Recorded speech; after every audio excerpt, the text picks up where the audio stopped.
Welcome back guys, Dwight from Impact Off-Road, and today we're going to talk about the Mitsubishi quad truck and the Suzuki quad truck.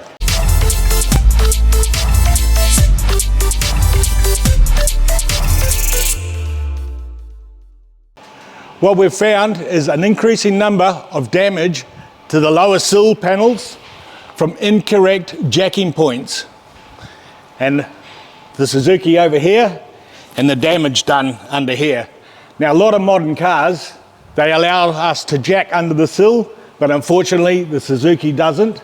And I'd like to show you over on another vehicle the correct jacking points. Okay, I'd like you to come with me and have a look at the damage on the mini truck.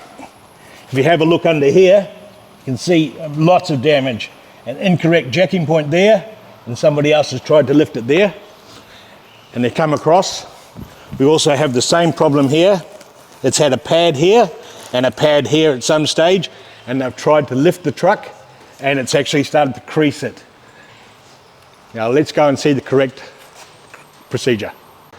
Okay, on the front here you'll see a support frame, and it's actually under the sill. You can find that with your hoist and mount it there.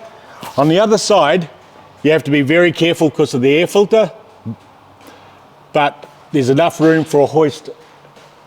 On the rear, we have a mounting point here on the front spring hanger and here. So I hope that helps you out. Make sure you let your mechanic know or anybody else that's lifting the vehicle for you, because we don't want you to have some panel damage. Best of luck guys, see you next time.